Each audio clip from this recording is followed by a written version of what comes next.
Guys, may kwento ako sa inyo guys. Dati kasi pagkatapos ko ng second year high school, huminto ako sa pag-aaral kasi sumama ako sa pinsan ko papuntang Maynila. Ang gusto ko doon ay makabili ng damit para may magamit pang acquaintance. So ang nangyari guys, nakahinto tuloy ako ng 12 taon. Hindi pa ako nakabalik sa pag-aaral. Kaya napag-isip-isip ko na bumalik sa pag-aaral. So, after sa 12 taon, umuwi ako sa amin, sa Bohol. Ipinagpatuloy ko ang aking pag-aaral. Tapos,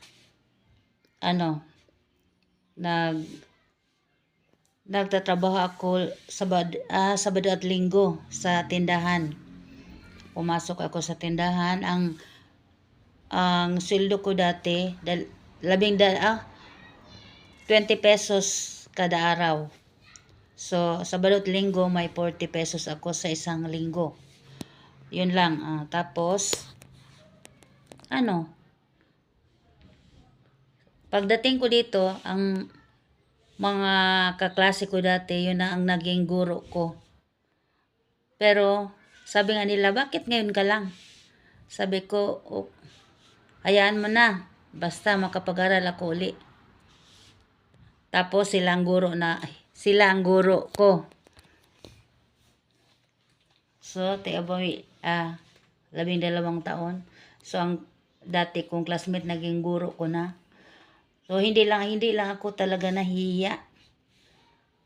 Inisip ko makapag-aral ako. Kaya hindi ako nahihiya sa kanila. Kahit sabihin nilang bakit ngayon lang ako bumalik sa pag-aaral.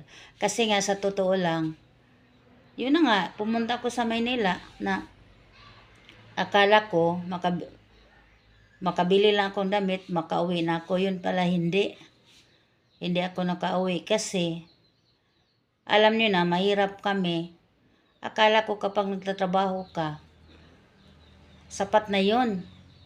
Nahinto ka na sa pag-aaral, sapat na yun dahil may pera ka. Magkano lang ang sahod ko? 90 pesos sa isang buwan. 90 pesos lang sa umpisa. Tapos hanggang umabot ng 1,000. 1,000. Sa loob ng mga isang taon siguro yon, naging 1,000 ang sahod ko. Yun ang pinakamataas. So, napag-isip-isip ko, uwi kaya ako.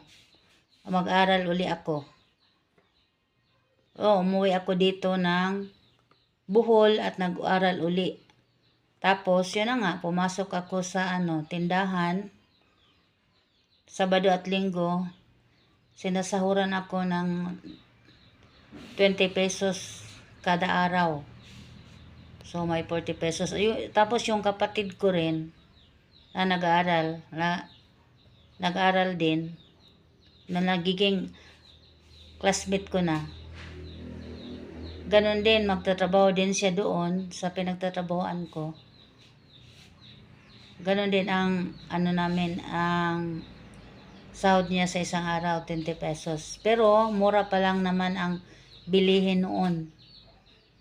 Okay lang yun. Importante, mayroon kaming racket bus habang nag-aaral.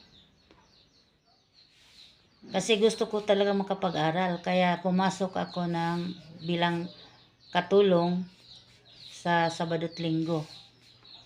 Yun ang buhay ko dati. Tapos,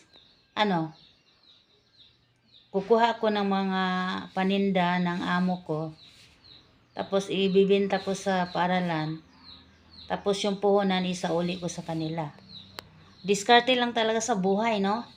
Diskarte lang. Kaya kung hindi pa ako nagdiskarte noon or wala akong strong determination sa pag-aaral ko na nahihiya ako, siguro hindi ako makapagtapos at hindi rin ako makapagtrabaho. Kaya, para sa mga katulad ko na mahirap, huwag kayong mahiyang magtrabaho para makapag-aral. Or kaya mag-working para makapag-aral. Kasi, kapag mabait ka, marami ding tutulong sa'yo. Pero kung hindi ka mabait, isang bisis mo lang nakagawa ka ng masama, wala nang magtitiwala sa'yo. Kailangan talaga ang mabait. Kahit mahirap tayo, maraming tutulong sa atin at maraming magpapaaral sa atin. Basta mabait ka lang at masipag. Kapag tamad-tamad ka naman walang magpapaaral sa'yo.